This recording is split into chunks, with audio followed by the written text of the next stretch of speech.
Happy WrestleMania week, guys, and welcome to WrestleRant for this week. I'm talking about WrestleMania 32 from last year, April 3rd, 2016, right here on the show. As I do every week, I break down pay-per-views that I watch on the WWE Network. And interestingly enough, I have not yet watched, or prior to this point anyway, I had not yet watched WrestleMania 32 in its entirety since it originally aired, obviously. I think I've watched, oh god, no I haven't. I was going to say I've watched this match since then, or that match. I don't think I have watched a single match on this show since it aired a year ago. I watched it back just recently in its entirety to review for the show to kind of freshen my mind. And you know what? The thing about WrestleMania 32, I feel like I talk about it every single week, whether it be on hashtag AskGSM, on other radio shows, because the thing with the WrestleMania 33 coming up this weekend is that we're all comparing it. This is what we usually do as fans. Maybe it's just me, but I feel like a lot of other people do this too. That with WrestleManias, we always compare it to the year prior. Like this year, I feel like we're all saying, you know what, it can't be possibly more disappointing than WrestleMania 32 was. Because 32 for a lot of people was a very disappointing show. And I've gone back and forth on WrestleMania 32 so many times that when it first aired, and I'm not to sound like a hypocrite, because I remember what I said about the show when it first aired. And you guys know this, because you guys have asked questions about it to me in the months that have passed, in the year that has passed, which is crazy to fucking think about. It's been a year since the show happened. Feels like yesterday. The whole show feels like a day long. It was a really, really, really long show. One of my major knocks on it, which I'll get into in a second. But at the time when the show ended, and I'll get into this in a second, I was entertained by the show. And watching it back, I was again entertained by this event. Now, my major criticism of this show was that it did nothing to set forward the future. I said that then, and I'm saying that now. That's why I love doing shows like this with WrestleRant, which is why, I do my written reviews of these pay-per-views, immediately after they happen. On the same night of the show, I write my reviews of these pay-per-views. But I like to talk about them here on WrestleRant a year later as a retrospective review. That's the whole point of the show. To see how much has changed, have my thoughts on the show changed, blah, blah, blah. In a year later, I can safely say my thoughts on the show have not changed. Now, to call this WrestleMania the worst of all time would be foolish. This is not even close to being the worst WrestleMania of all time. Don't be stupid. 27, in my opinion, was far more disappointing, had far less gems on it than this show did. 29 fucking sucked. 29 is probably my least favorite WrestleMania of all time. 27, at least when it ended at the time, I wasn't pissed. Rock ended the show, but I was happy Miz won. 29, when that show ended, I was like, why did I just waste my time watching a 4-hour episode of Raw? Literally is what I asked myself as I was walking out the door of that WrestleMania party 4 years ago. 32, I ended the show the same way, nothing really changed. But it wasn't as nearly disappointing or as flat of a show as 29 was. 32 was far more entertaining. At the time, again, the biggest knock on this show, and people will say, oh, it's different being there, but there's a lot of people watching the show around the world that were not there. And even being there, I can say that does not make that much of a difference. You're going to love the show regardless whether you're there or not. If you're there, you're going to love the show no matter what happens. But I was at SummerSlam last year. It was a shorter show than this one. This one went almost an hour overtime. If you watched WrestleMania 32 on the network, it's fucking 4 hours and 51 minutes. That's ridiculous. And that's without the kickoff show. I'm not talking about the kickoff show here today. There were 3 matches on the kickoff show. Kalisto Ryback, the 10-woman tag team match, and the Usos versus the Dudleys. They were all basically what you would expect. All kind of forgettable throwaway matches, so nothing new. But that was without the kickoff show, a near 5-hour show. Which is why I watched I think I've seen WrestleMania 20 twice. Once in 2014 to review it for WrestleRant, and again to watch it in my review, in my run of watching every WrestleMania ever in 2015. Since then, I've not watched it in its entirety since, because that's a long, long fucking show. This is, again, a very long fucking show. So if you want to watch it in its entirety, I would not recommend it. But let's get right into the good stuff. So we kick off the show with the ladder match for the Intercontinental Championship. Kevin Owens, the defending champion, taking on Sami Zayn, Dolph Ziggler, The Miz, Sin Cara, Stardust, and Zack Ryder. A great opener. I loved it at the time. In the months that passed, I'm like, I don't even think I put this match on my top 25 best matches of 2016 list. And it's not a knock on the match. There were just so many great, excellent matches in 2016. This one was at the bottom of the barrel because as good of a match as it was, it served no purpose. Because after Ryder won, which was an amazing moment, being a huge broski, a big Ryder fan that I am, having been a big Ryder fan since '09 when he initially reinvented himself on ECW, I was so happy to see him finally get his moment. His dad came in the ring. He was almost in tears. It was really fucking cool. And then he dropped the belt the next night. I mean, it worked out for The Miz. Maurice came back, and that was cool. And it led to Miz's, his own reinvention as a character. But it was a moment. It was a moment. As much as, as good as the match was, and even Sin Cara played his role well in this match, I thought. As good of a match as it was a fucking moment, which was a microcosm of this show. This show, in a single sentence, it was a moment. And I understand the whole criticism, oh, it's WrestleMania, it's all about moments. No, it did nothing for the future of the current roster. Again, Miz lost here, but he would win the belt the next night.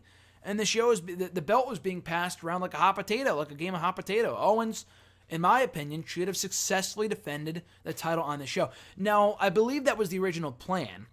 That was what they had been building to. But then they wanted to do the whole shock ending, so they gave the belt right back to Ryder. Not back to him, because he had never won it prior to this point. So they went with Ryder, which again was a great moment. It was so cool for Ryder, but he was back to being a throwaway tag team guy the very next night, the very next week. So it was a waste. They were telling the story that it had been now 16 years, but last year it had been 15 years since the IC title had been successfully defended at WrestleMania.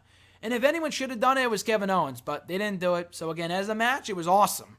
It was a perfect opener, but it was a moment. It was a moment. Chris Jericho and AJ Styles up next. Again, I really, really enjoyed this match. I've seen people say it was disappointing. At the time, I remember watching it with RJ at his place, and his buddy said it wasn't a good match. And I mean, they're not diehard wrestling fans, but I think even RJ, both phenomenal guys. But I think RJ had said that it wasn't that good of a match, or he didn't like it. It was boring, whatever. I thoroughly enjoyed the match. They got a lot of time. It was near a 20-minute match. It was 17 minutes long. But I enjoyed it. I mean, I really liked the feud, so maybe that's why. So maybe I'm kind of biased. I liked the match a lot. Not their best encounter. So I was interested to see how much I would like this match watching it back, because I had not yet seen it since last year. And I still like it as much now as I did back then. They kind of rely a little too heavily on the finishers and the kickouts and shit like that. But maybe they dragged it on for a little bit longer than they should have. It wasn't as clean-cut of a match as their previous encounters were. I enjoyed their SmackDown match from February of last year, a bit more than this, but still a really good match. Jericho winning in clean fashion shocked the hell out of me. And it's not again, it was a moment. It was a moment. But at least with Jericho, him winning, he was fresh off his heel turn. He went on to do stuff with Ambrose, Kevin Owens, Sami Zayn, and so many others winning the U.S. title about a year later, 9 months later, whatever. So him winning here was not a moment. I mean, it was a moment, and I know AJ would get his win back. I mean, a lot of people were like, why the fuck would AJ lose in his WrestleMania debut? But then again, he would go on to become the new number one contender to the championship, to the WWE title the very next night. So that kind of made up for in pinning Chris Jericho. So I like the storytelling they did there. The next match I was not quite as fond of. The League of Nations taking on the New Day. The only thing worth there's really actually, I was going to say the only thing worth noting about the match, there's nothing worth noting about the match. It was Sheamus, Del Rio, and Rusev. First of all, the feud was really not that good going in. I mean, the New Day were so fucking popular as faces at this time. That was cool. But the League of Nations from the get-go fucking sucked. Awful stable. They were so terrible. So fucking terrible. No one cared about these guys. Barrett did not wrestle. Their team won. He would wrestle the next night in a losing fall to the New Day. And then they would turn on him. And that was the end of the group. So League of Nations won here. Keep that in mind. They would break up the very next night. Or the week after that, whatever. Because Barrett got axed from the company. Bray Wyatt got hurt. So no League of Nations versus Wyatt family.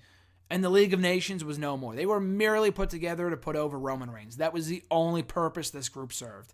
If you notice, like throughout their entire tenure together, they literally only put over fucking Roman Reigns. That's it. So anyway, the match wasn't bad, but it felt like a glorified Raw match. Waste of time. The only thing worth noting about this entire segment was the New Day's serial entrance, which was cool, the Boudio's entrance. And then after League of Nations won, out came Shawn Michaels in ring gear, which was cool, Mick Foley, and Stone Cold Steve Austin. I know Batista was supposed to be part of this. He turned down the offer, so then they brought in Mick Foley instead. So the pop that Michaels got was great. Foley got a good pop. Austin's pop still gave me goosebumps watching it back. It was fucking phenomenal. But it did nothing to set forward the future. I think even for Austin, it was underwhelming because this was in his home state. People thought he might wrestle. Obviously, he didn't wrestle, but I mean, maybe this might have been better than having him serve as a fucking like special guest referee. And he stunned Xavier, he stunned Rusev, he sold it the best out of anybody. He stunned Barrett, which was cool, and he drank the beer with Foley and Michaels, which was awesome. So again, an awesome moment for those in attendance. It was fucking earth-shattering. The place was shaking when Austin came out. That's how much they adored the Texas Rattlesnake in this segment. But it did nothing for the Stars of Tomorrow. League of Nations broke up literally 2 weeks later, and New Day, who went on to become the longest reigning Raw Tag Team Champions of all time, lost. They lost. And they also got stunned. They also were made to look like losers here. So, again, I ask, who did this benefit? Nobody. To answer my own question. Brock Lesnar against Dean Ambrose up next. A no-holds-barred street fight. A disappointing match. I said that then. I'm going to say it now. I enjoyed the match thoroughly. I thought it was a really good match. It was a fun match. I probably would have been more in favor of it. I would have been more, what's the word? I would have liked the match more. I would have been more kind to it, I guess. I would have been kinder to the match on a B-level pay-per-view or on a Raw or something. I know Lesnar does not work Raws. He does not wrestle on Raw, but you know what I mean. But for a 10-minute match, like for a 10, 13-minute match, it was just kind of there. And I know Ambrose would go on to say that he wanted to do a lot more and bring out like the John. He wouldn't say this, but he didn't say he wanted to bring out the John Moxley in him, but that's what I kind of took it as. But Lesnar said no. I think he said that because he knew he was going back to UFC, so he wanted to take it easy. That was my understanding of it anyway. So anyway, it was not a bad match. It's just, I think people thought it would be a lot better than it was, and they would protect Ambrose in defeat. They didn't. He looked like a loser here. So he didn't even really benefit from being in the ring with Brock. I mean, it was a fun match, and I enjoyed it thoroughly, but it wasn't what it should have been, in my honest opinion. And a year later, I mean, Ambrose went on to become champion anyway, but no thanks to this match. This match did nothing to help boost his stock in the company whatsoever. He looked like a fucking loser here. Per usual, the B-plus player, Dean Ambrose.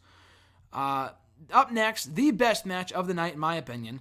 I mean, I enjoyed Jericho Styles, but this was the best match of the night. Charlotte, Becky Lynch, and Sasha Banks in a triple threat match for the new WWE Women's Championship. First of all, the video package for this match was terrific. I like the Jericho Styles one too, but I like this one maybe a little bit more. It's up there.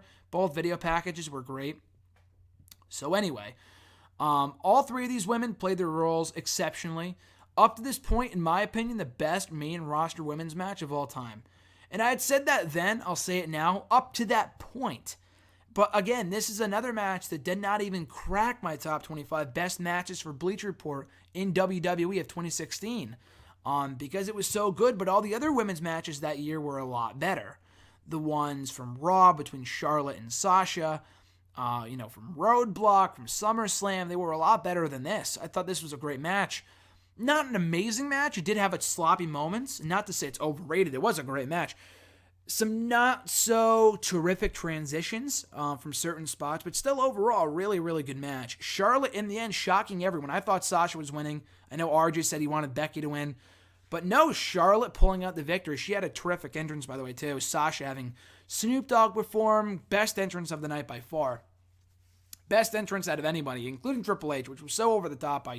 I've seen better Triple H entrances, but just everything about this was so terrific. And Charlotte winning at the time was like a big FU to the fans, people thought, but it really helped solidify her legacy as like the best heel we have seen in a long fucking time in that division. She is so good. Like, Charlotte is so fucking good. So I'm almost kind of glad in retrospect they held off on the big Sasha moment and they had Charlotte win. But yeah, my favorite match from the show and the best match of the show in my opinion. After that, Hell in a Cell, The Undertaker against Shane McMahon. If Shane won, he would gain control of Raw. And also, Taker would never wrestle at WrestleMania again. So Taker won, and nothing changed. And Shane would be in charge of Raw anyway the very next night. So that was kind of a waste. That was what really bothered me about this match. It was not a good match. It was fucking boring. It went 30 minutes. The longest match on the entire show. By a stretch. It was not good. They made Shane look like Super Cena here, like he was invincible, and he's not. The guy's fucking 40-something at this point. He's looking old. He looks gassed. He's kicking out of last rides in the first 5 minutes of the match. Choke slams on the steel steps. It's like, are you kidding me? Like, they made this guy look so strong here for no reason. He was not an active member of the roster. He would wrestle another match at Survivor Series, and that was it for his in-ring action in 2016. They made him look so strong here. For what reason, I have no fucking idea. So anyway, so the match was very boring. The only thing really worth noting about the match was obviously Shane jumping off the top, which was great, and it was an amazing spectacle, but again, it was a fucking moment. The match itself sucked. It did nothing to set forward the future, because Shane lost. I thought Shane looked more like a hero in defeat here than Brock Lesnar did. Dean Ambrose did to Brock Lesnar. That's a problem. He was 40-something years old. He's not a full-timer like Dean is. That's an issue.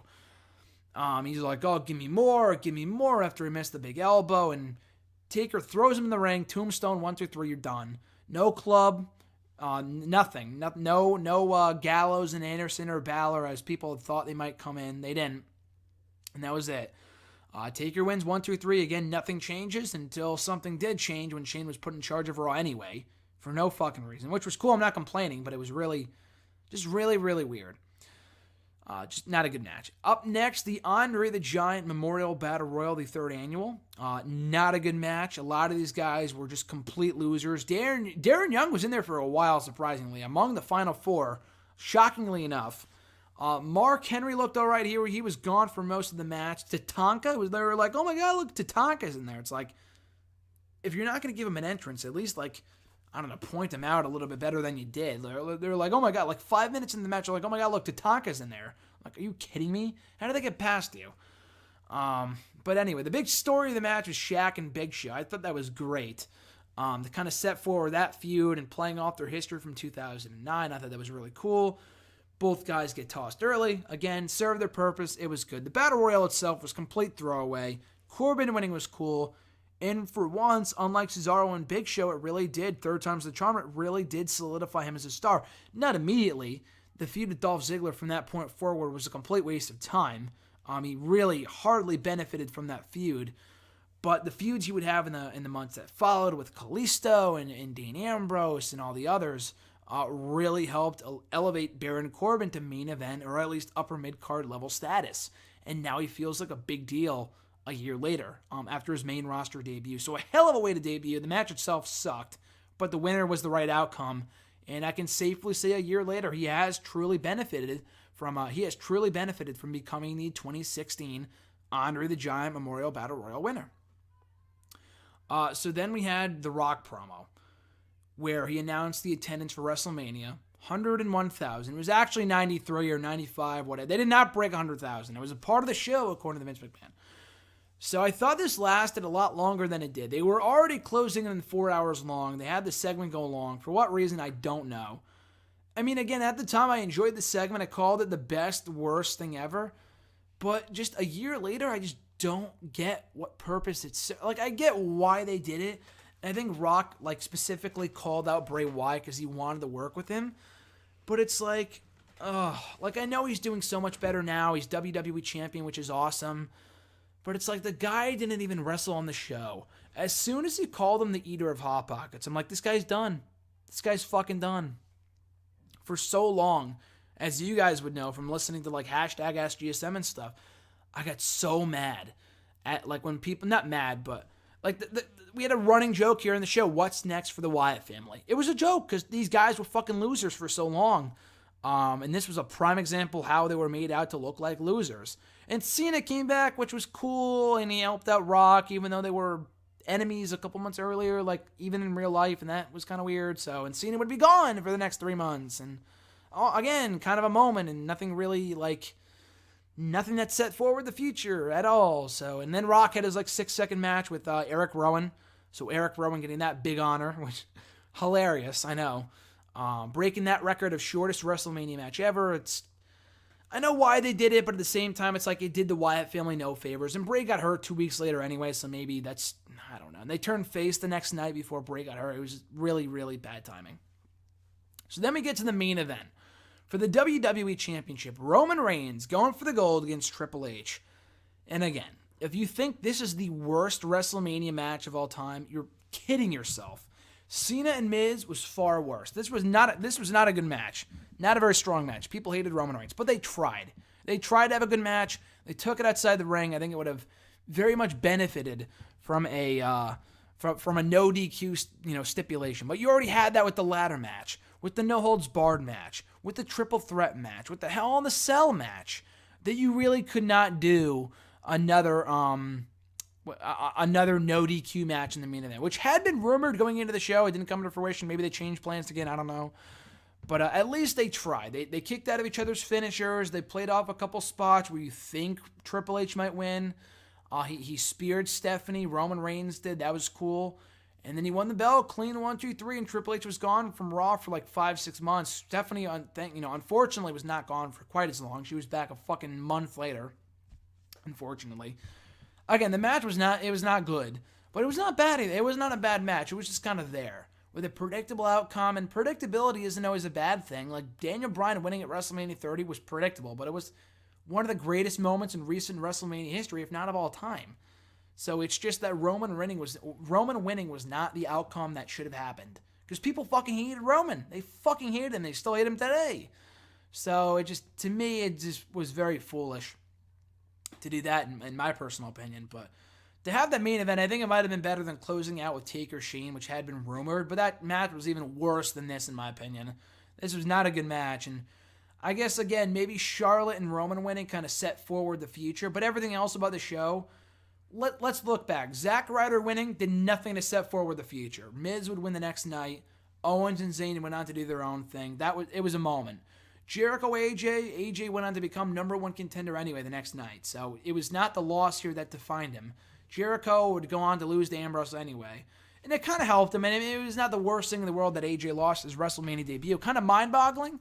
The same way that Sting lost his WrestleMania debut. But what have you. Same kind of situation. But still kind of a weird booking decision.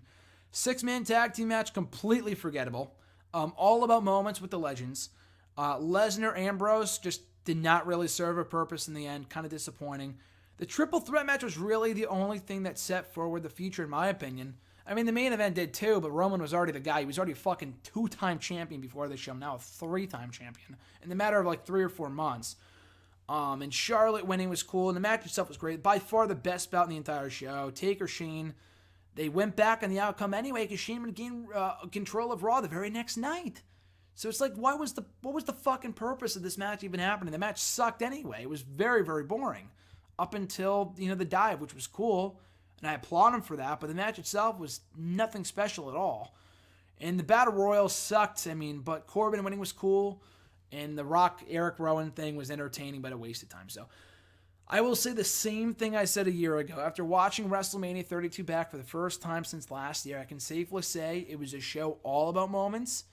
It was entertaining, but it was not a great show. Not nearly as good as WrestleMania's 30 or 31.